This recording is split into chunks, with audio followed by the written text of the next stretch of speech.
James River State Park. My name is Ranger Grayson, and today I'm going to show you how to make your very own sunprint at home. Now, a sunprint is like a really cool art project that you can make actually using the power of the sun to create a silhouette of any object. But today we're going to be making a silhouette of a leaf.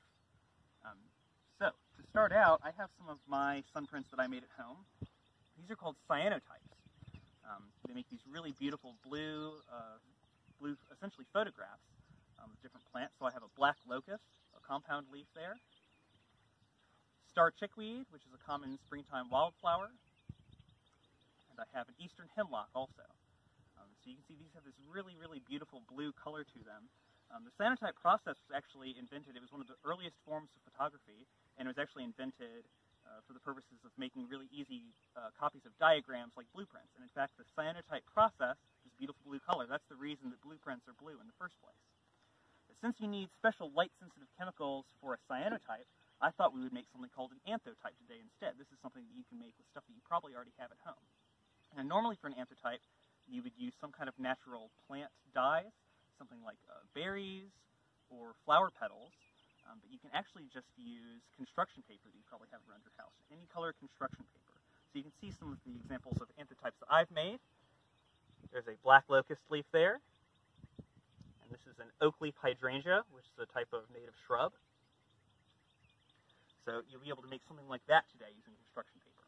So you'll need a few things to get started. First of all, you'll need some kind of transparent glass or plexiglass, plastic, anything that's transparent that'll let light pass through it.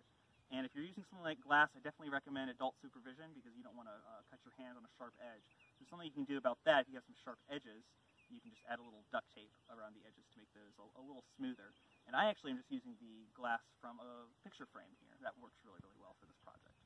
You'll also need something nice and flat to lay your sunprint on. You can see that a table or the ground might be a little bumpy. You want something really nice and flat, so I have a nice big book here. And you'll need some construction paper. Any color will work just fine, but I have some blue construction paper here. I folded that into fourths to make a nice little size for my leaf. I have some leaves here also.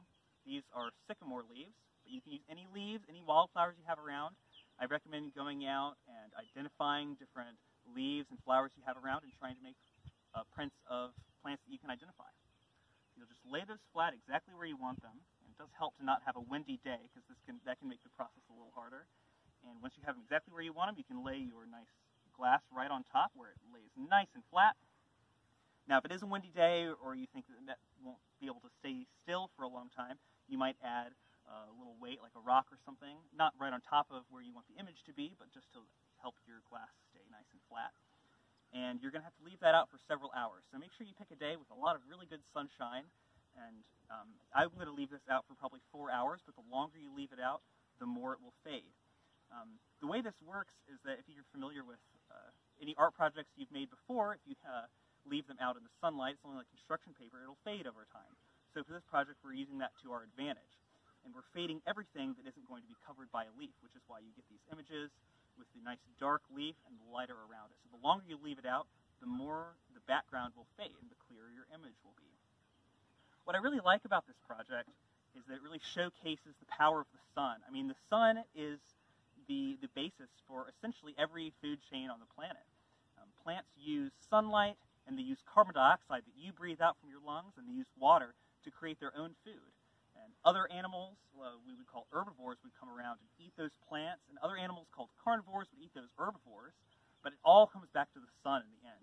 The sun is the basis of the food chain, and it essentially gives not only warmth to us every day and this beautiful sunshine that we're all enjoying, but it provides essentially all of our food that we eat. So I encourage you to, if you make your own sunprints at home, please send those in. We'd love to see them. If you have any questions, you can leave those in the comments below. But I hope everyone can stay safe, get out in the sunshine if you can, have a wonderful day.